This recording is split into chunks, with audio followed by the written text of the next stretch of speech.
Hey guys, welcome to Last Movie Standing. We're gonna talk horror today. We're gonna talk smaller horror. I think this is more TV style, but very interesting movies that I just got from 88 Films as part of their slasher collection, and one that's not, but we got a mix of everything from demons to scarecrows to frickin' practical aliens. So let's get into it.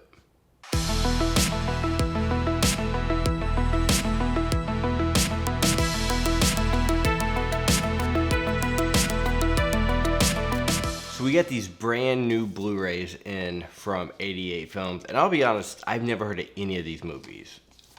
Incubus from 1981, Night of the Scarecrow from 1981, and Seedpeople from 1982. Now I'm gonna get into them individually, but I've never heard of these movies at all. These are all first time watches for me, and like most things with 88, I get sucked in by the artwork because it's amazing. But we got 3 in here. I wanted to wait a little bit until I got more horror so I could combine these into one video. I will say 2 of these I really like. It's like one I really love, one is just super fun, and then one I just don't understand. So we're gonna mix it up, but let's talk about my favorite one in this group, and that's Night of the Scarecrow. This is a 4K scan on Blu-ray. Now I do know there is a actual 4K of this somewhere, but it's from a company I've never heard of. I've never heard anybody review about it or talk about it, so I never really heard of it or seen it. But I got this one, which is part of 88 Slasher Film Collection. And I think this is my first 88 Slasher films, which is cool because they come in like American 12 millimeter cases. So it's smaller, you know, it's like a normal like US case. And this is region free. So it'll work in any of your players. But you got reversible art with the original poster, which is cool. This is a TV movie, you guys. A freaking TV movie that got a 4K scan, and I think it's a 4K restoration. I'm sorry, I screwed that whole thing up. Not a 4K scan, a 4K restoration from the original camera negative. And it looks good. I'm being completely honest, I think this disc is as reference quality as you can get for a 4K scan on Blu-ray. It looks that good. And it makes me like really want more made for TV movies to get the 4K treatment. And we might be there. People are probably running out of shit. And so they're like, let's dive into TV movies. And I hope that's the case. Because I never heard of this. This movie was actually recommended to me from my boy Jordan at the Movie Den, who's actually never seen the movie when he recommended it to me. But I'm glad he did because I ended up requesting this. And I've seen this probably 5 times. It's so fun. What's funny is this is a made-for-TV movie, but it feels like an actual movie. Now this is, when you watch it, is 4:3, so you do get the sides cropped off like a TV movie.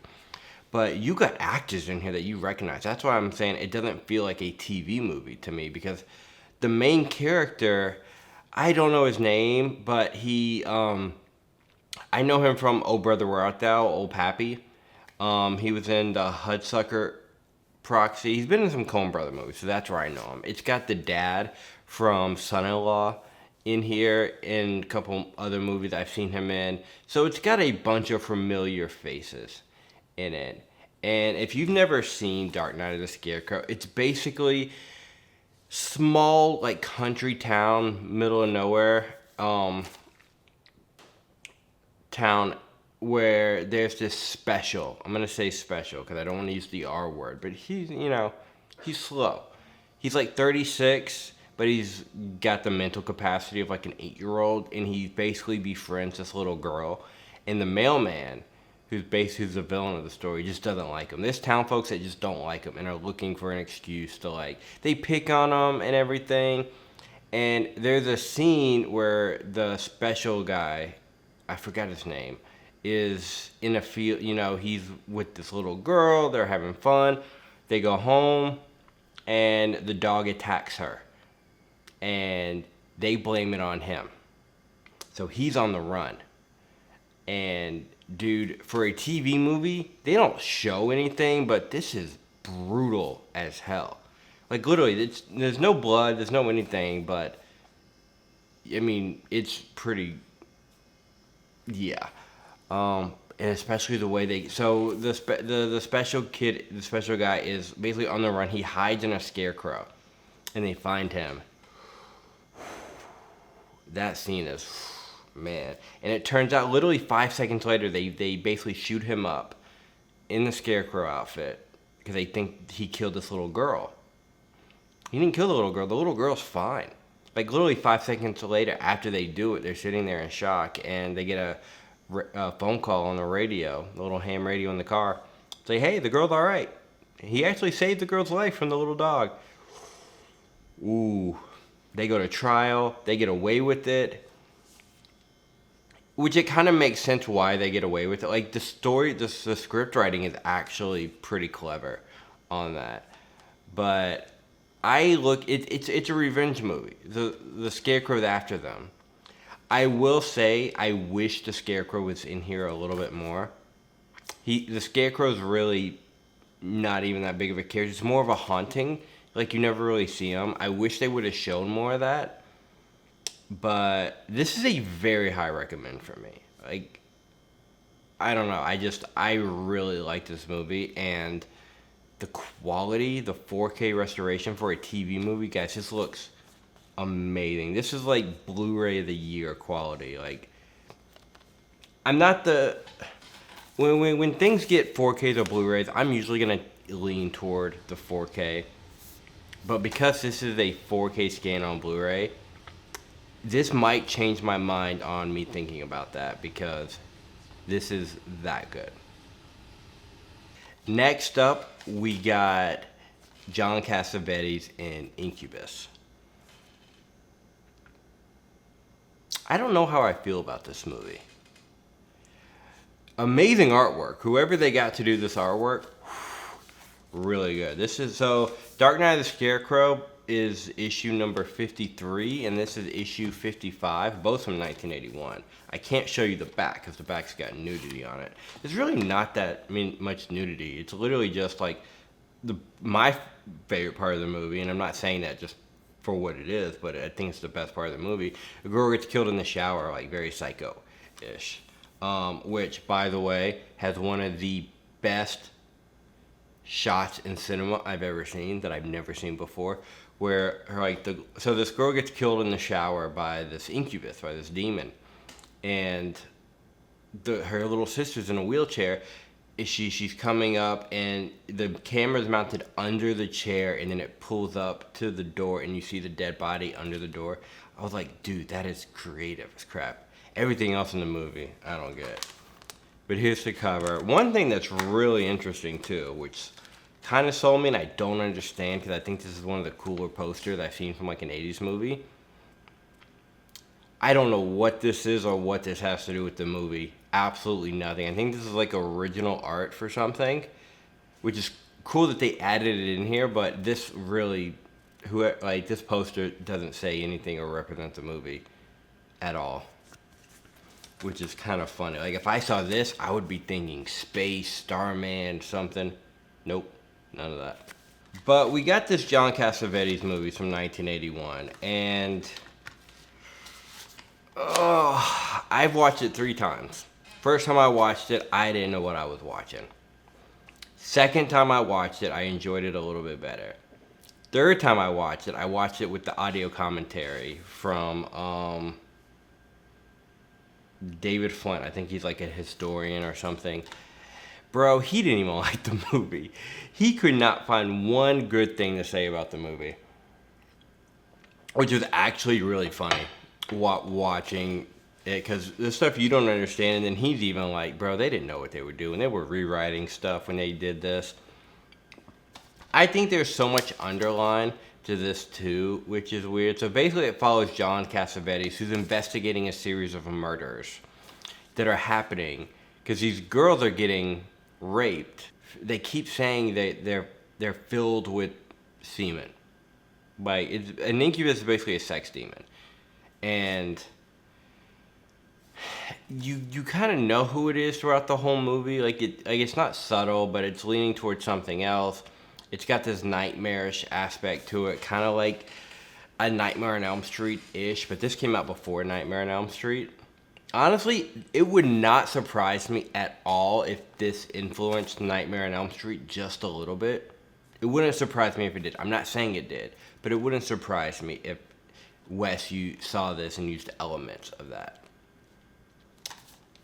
Maybe, but I don't know how I feel about this movie. Maybe it'll grow on me over time. I think the artwork far outseeds this movie. Like, this artwork is so fire. I don't know. It's not really for me movie-wise, but maybe it's for you. It's 1981, but it feels like a 70s movie. Where, I didn't say this earlier, but Dark Night of the Scarecrow, this movie's from 1981. It looks so good. I would argue this movie's from 1995. That's how good it looks. This I think I looked it up. What's the restoration on this? Because it doesn't say. I tried to look it up, couldn't find it. So I don't know what this quality is. It doesn't look bad. You still see the grain. It looks older than probably what it is, but it might be just, it feels very low budget. This actually feels way more low budget than like this or the other one. But if you're into John Cassavetes movies, check it out. I may have to wait a few years before I watch this again, but it was an interesting watch when you're trying to figure out what you like and what you don't like. This goes in the lower end. But that being said, this next one I loved. Loved Seedpeople. Now the one thing, why I had to get up for a second and look it up, Dark Night of the Scarecrow says on the back, brand new restoration from original camera negative. Incubus doesn't say anything. Seedpeople doesn't say anything, but I looked it up, and this is a 4K scan. Or I don't know if it's a 4K scan and a 2K restoration, but it's based off a 4K transfer, but it's just put on a Blu-ray. So it looks really good. Now here's the funny thing. Dark Night of the Scarecrow is a TV movie. Seedpeople is not a TV movie. This feels like a real movie. This feels like a TV movie. Probably because this is way more campy. So we got Seedpeople, which I think also got a full moon release. You can get this, I think, who was it? Umbrella just released like a big box set, but it's like 90 something bucks. And you get 4 movies in it. Now this is my first full moon film. And I'm not gonna lie, I'm kind of getting into it. So I hope 88 releases more full moon pictures, because dude, this was fun. This was so fun. And you got this amazing like rigid box with the original artwork on the inside. You do get a poster in it with it's a small poster too, which I like. I don't like when the posters are too big. I dropped it. Boom. Boom. I actually really like this. This guy right here in the blue is actually really cool. Love that character. So Seedpeople is basically Invasion of the Body Snatchers. Basically, it is Invasion of the Body Snatchers. Imagine if somebody took that concept of Invasion of the Body Snatchers, which at this point has been done a few times. It's the original 1950s version. You got the 70s version with Donald Sutherland. And this is 1992, so I think it's right before the Body Snatchers remake came out, which is really good, very high recommend. But this came out in 1992, and it does something that no other Body Snatchers movies, not even Invasion, that I've ever seen, which is use aliens, like actual creatures. That's what Seedpeople are. Seedpeople are, they're meteors. So it's basically another small country town, and meteors are coming down, but the meteors are seeds. Bro, this movie cracked me up so much. I kept waiting for Stephen King to pop up from Creepshow and be like, meteor shit. Meteor ship! The creatures are kind of goofy looking, but it's part of its charm. Like, they look ridiculous, but they're fun. And there are some parts that get really bloody in it. You're like, ooh, oof. Like, and there are some where you see the wires and everything, but it's part of it. It's shot pretty well, actually. And the whole, like, so the aliens they don't like UV light, so they use these, like, blue neon lights throughout the film, which I think, as a cinematographer and a filmmaker, absolutely amazing when they use lighting as a source of, you know, a defense mechanism in a way. Like, it looks really cool to me. I think the blue light just adds something to it. But you got this, like, Slimer looking guy that flies around. He reminds me of Slimer from Ghostbusters, but a different version. But yeah, it's basically Invasion of the Body Snatchers. These meteors are coming down, and these meteors are basically eggs or seeds, you know, and they sprout into these aliens. And you have this scene where it's kind of funny. It looks really dirty, where this guy walks up to this seed, and I'm just gonna let you use your imagination for what it looks like. And it's got this white, it basically skeets all over him. You know, just white goo all over him. And then he turns into an alien, a body snatcher. You know, he's in his human form, but he can turn into this little alien thing. And they got this pretty good morphing effect, VFX, when I guess one of the, like, head aliens, like, turns into the alien. One of the main girls is filming it with her camera, and he goes into position and does this cool, like, morph thing. It's charming. It's not, like, the best movie overall, but it reminds me of, like, a TV movie I would have watched as a kid. It's not a TV movie, but it reminds me of one. Because it's just fun. And this artwork, guys, this was probably, out of all of these, this was the one I was most excited about, just based off the artwork, because it just looked fun. I love these, like, creature feature kind of movies, and the fact that it's Invasion of the Body Snatchers, they're not even subtle about it. Literally, the opening of the movie is, if you've ever seen the original 1950s version, where the movie opens up with the guy in, like, a mental hospital, and he's telling the story the whole time, and then it ends back at the mental hospital, and it's basically that. The movie opens up with the main guy in, you know, a hospital with the feds talking to him, trying to figure out the story, and then it ends with him in there too. So it follows the same tropes, just set in more of a country town, and with actual, like, alien creatures, instead of just the humans and their aliens. You know what I mean? So these are 3 new horror films just released from 88 Films. Really good. I think so. At least 2 of the 3 of them. These 2, Dark Knight and Seedpeople, I'm really into. Like, these are some of my favorites that I've got. Incubus, not really for me, but it's a little too slow for me and feels a little too 1970s. These are very 80s. Even this one, it's from 92. It still has an 80s charm to it. This is very 80s. But these are fun.